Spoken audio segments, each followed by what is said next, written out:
Alright, so it's crock pot season, and nothing goes hand in hand with crock pots like some comfort food. And today's comfort food of choice is chicken pot pie. Literally one of my favorite foods of all time. We're going to start out by making a mirepoix of carrots, onions, celery, some diced chicken breast, slow cooking that, and then we're going to gradually add some flour and Parmesan cheese until we have a nice gravy-like consistency and your chicken is falling apart. Next, I'm just using some store-bought pie crust. Going to get that nice and formed inside the dish. Fill your pie with all that goodness. Use an egg wash as a binder to get that top crust on there. More egg wash on top, which will give it that nice golden brown color. Into the oven it goes. Show it some love, and hopefully it returns the favor. Now take a look at that. I mean, this thing really turned out beautiful. Comfort food all the way, nice golden crust, you know it's warm and gooey in the middle. Perfect for a cold fall day. Today I'm going to show you how to make these show-stopping, jaw-dropping garlic parmesan smashed potatoes. Jaws will drop. Bring this to birthday parties, gatherings, or whatever it is, and people will be shook. Salt your water and use these cute little tiny potatoes, and we're gonna cook these until they're fork tender. Now transfer them to your baking sheet, and you wanna pat them dry. You wanna get rid of all of that water. You can have a little bit, but try to get rid of most of it. Now smash these babies with whatever utensil you can find. We're using butter and olive oil. This is gonna make them so crispy. Add as much garlic as you want, and then we're gonna bake these. Add Parmesan at the end, and don't forget to hit that plus button for more easy recipes. Soup is pretty much the easiest thing to make, and if you don't think so, I think you should stick around because with winter coming soon, you're gonna have nothing better to do. Potato leek soup, also known as vichyssoise in French cuisine, is pretty popular in France, and I think that we should make it popular here. And if you're not too familiar with what leeks are, they're basically kind of like an onion, and they're a bit dirty, so when you get them, you gotta clean them really well. To start off with this recipe, we're going to saute the leeks, thyme, garlic, and all of the spices together until they kind of caramelize, and again, this is kind of like an onion, so you'll get that caramelization you're looking for. Now you're gonna want to add some sweet potatoes or white potatoes. It's usually made with white, but I only had sweet, and then also some white wine for depth of flavor and veggie stock or water if you don't have it. And because we love flavor, we always have to taste throughout the entire process and see if anything needs more salt, pepper, or other spices. I also added a bay leaf for extra depth. Once you're satisfied, you're gonna want to blend it up and then put it back in the pan and add some full fat coconut milk or heavy cream. Now all you gotta do is pour it into a bowl, top with some cream, red pepper flakes, grab crusty bread, get cozy, and dive in. We are making some good bomb-ass fried chicken. 2 cups of hot sauce, 2 tablespoons of paprika, 2 tablespoons of the chili powder, and a little bit of chile de aceite, and 1 tablespoon of salt. Let's not forget the mustard. And you mix really well. In the wet batter, you need mineral water, 2 cups of all-purpose flour, 6 eggs, and some seasoning salt. Whisk, and you're gonna get this beautiful batter. For our dry ingredients, you need 3 cups of flour, a tablespoon or 2 of paprika, 1 tablespoon of Old Bay, 1 tablespoon of black pepper, 1 tablespoon of garlic powder, some onion powder, and some thyme. Test your hot oil with a wooden spoon. If it's making those bubbles, it's ready. Put your chicken in regular flour, dip in the wet batter, and transfer in the seasoned batter. Now let's take to the fryer. Fry for 18 minutes, let it drain. Listo! Put some ranch. Now enjoy. Time for some more childhood comfort food. This one comes from my wife's family. Her dad made this whenever she was younger for her and her brother and her sister. They fell in love with it. We still make it. You're going to need Kraft or Velveeta mac and cheese and some ground beef. Once you get everything cooked, incorporate it together in a pot. Get everything nice and cheesy.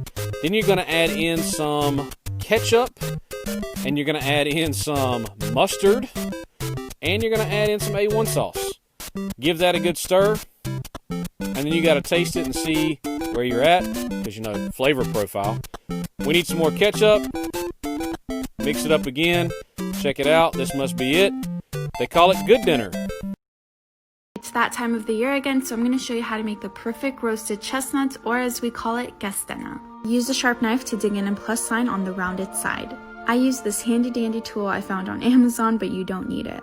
Okay, the first hack is to add it to some cold water and let it come to a boil before you roast it. This makes the skin peel back so easily. Then roast them in the oven at 450 degrees Fahrenheit for about 15 minutes. The other hack is to cover it with a towel for about 15 minutes and the skin will peel right off like so. Enjoy! And there will come a soldier who carries a mighty sword. He will tear your city down. Ole, ole, oh Lord. Ole, ole, oh Lord. He will tear your city down. Ole, ole, oh Lord.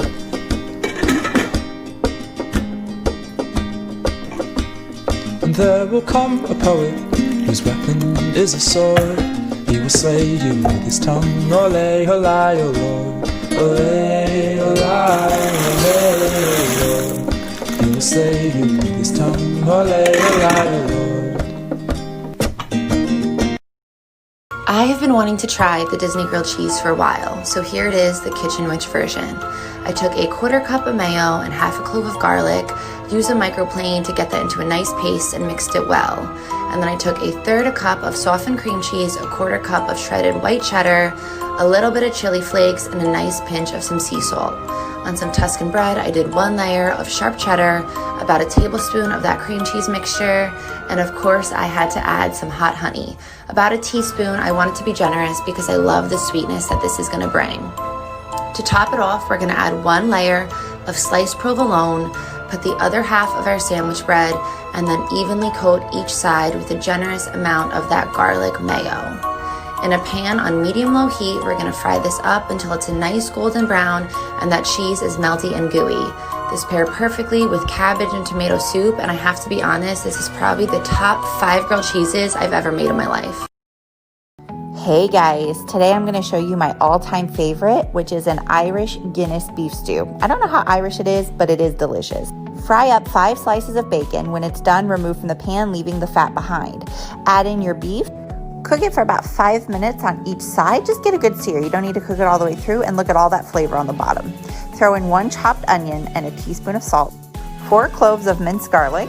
After a minute, we're going to pour in 1 entire 14.9 ounce can of Guinness. It does need to be Guinness, and scrape the bottom to get all that flavor off. Return your bacon and beef into the pan and add 3 chopped carrots and 3 celery stalks. 1/4 cup of tomato paste, 2 teaspoons black pepper, 2 teaspoons of thyme, and another teaspoon of salt. 2.5 cups of chicken broth. Give it a good mix, and then we're going to cover and let this simmer for 3 hours. In the last half an hour, take off the lid so that it can thicken. And oh my God, you guys, this is so full of flavor and delicious. You have to try it. Southern style purple hulled peas. Start by browning your bacon and sauteing the onion. Throw in some smoked baby feet, and then add about 6 cups of chicken stock or water. Then 4 cloves crushed garlic, 2 bay leaves, and let that simmer for an hour. Then add a 1/4 teaspoon of red pepper flakes. Time for the peas to go in the pot, and then we go let it simmer for another hour, hour and a half. Now most of that bacon is starting to evaporate. And after about an hour, you can remove it and take the meat off the bone and then add it back in. This will be creamy but not mushy. This is the perfect size. Fry a stick of butter in a cast iron skillet. Then mix 1 cup of biscuit, 1 cup of sugar, and 1 cup of milk. I also add a little cinnamon. Pour the mixture into the hot butter. Take a can of peaches with heavy syrup, a dash of cinnamon, and pour into the biscuit mixture. It's so good it makes you slap your mama. Let's make kimchi spam fried rice. First, dice half an onion and cut spam in half-inch chunks. Get the pan ready, and we're going to fry until golden brown to the side. Fried onion, garlic, and salt for a couple minutes. Add your kimchi and rice. To season, add soy sauce, fish sauce, sugar, and red pepper paste. Mix well and add your spam back in. And finish it off with some sesame oil. A complete kimchi fried rice needs a perfect fried egg. Make sure your pan is extra hot, add your egg and water, and cover with lid for a minute. Don't forget to garnish with green onion and sesame seeds.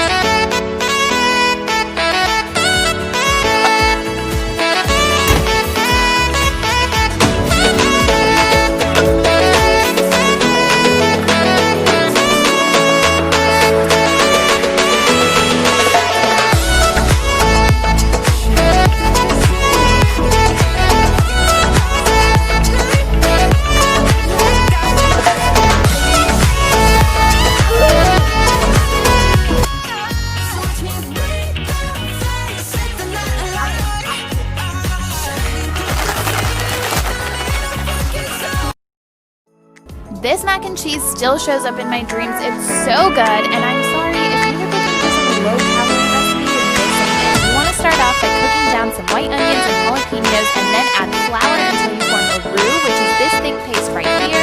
Pour in your milk and keep whisking this over medium heat until you get a thick but creamy sauce. Add in your spices, mix it all up, and now you want to focus on the cheese. Grab a block and shred it yourself. I'm using cheddar and mozzarella. Tabasco is the secret ingredient. Mix in your pasta, add more cheese on top, bake it in the oven, and voila. Mashed potatoes should not have lumps. It's the best. Another episode of Back to Basics. 3 pounds of mashed potatoes. Wash. 1-inch dice. Cook with cold water to the cooking oil. Bring to a bubble on high heat. Toast with salt. Baby juice. Bubble 10 to 12 minutes. Return to the pot.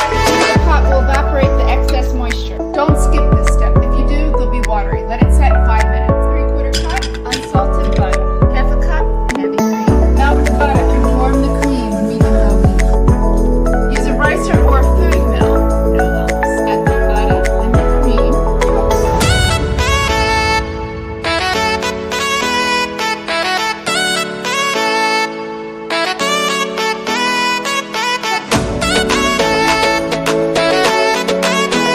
I swear this is the recipe that my mother taste buds ask for every single year, and I'm really gonna make it. The first time I had this was at my Aunt Linda's sister's house during Thanksgiving, and she asked me to build it and gave me a couple tips. First, we're gonna be a little bougie and use butter with some thyme because we can, and we're also gonna use Jiffy corn mix because we love making it easier. We're also gonna use sour cream and a can of cream corn to make things extra moist, and I'm sorry about using that word, but you know, once everything is well incorporated and combined like this beauty over here, pour her into a greased baking dish and bake at 350 or 40 different minutes. You want it to be extra hot. Now the other star of the show is the honey compound butter. The peanut butter to this woman's deli, and she is absolutely delicious. Once the compound butter is done and the casserole is finished, slice her up and serve. Now here's how we're gonna make her special. You're gonna plate her, you're gonna drizzle on some honey, and then spread on some of the compound butter. We're also gonna garnish with some thyme leaves or red pepper flakes because we can handle some spice. Now grab a fork and dive in. Let me show you how to make these cheese potato pouches. First, peel 3 potatoes, cut, boil, and drain them. And then add 3 tablespoons of cornstarch or potato starch. Mash them up, add salt and pepper, and mix until you get the soft, pillowy texture. Now grab a small amount, flatten it like this, and put some mozzarella cheese in the middle. Close it up like a dumpling and shape it until it's round and flat. I made half of them with brie cheese and half with mozzarella, but feel free to experiment with your own choice of cheese. Then, on a heated oil pan, fry each side of the pouches until they are nice and golden brown, just like this. These little pouches are crispy on the outside and soft and pillowy in the inside. I like them so much, I had 4 of them for dinner and then more for breakfast the next day. Enjoy! Hey, yo, this is how you make kerampa. Woo. The most important ingredient to this is the rice. Not just any rice, it has to be fresh rice. Woo. A bowl of rice, boom. A tablespoon of soy sauce, a tablespoon of sesame oil. Butter is optional. Do you want butter in yours? Yes. All right then. Boom. Another one. Perfectly cooked egg on the butter. Garnish it with scallions, sesame seed, and some seaweed paper. Ooh. And that's how you make kerampa. Ooh. Kerampa is one of my favorite comfort foods of growing up. Ooh, look at that. So when I was young, I didn't know how to cook. And this was like my peanut butter and jelly for me. Literally means egg over rice. And this is what I grew up eating. Ooh!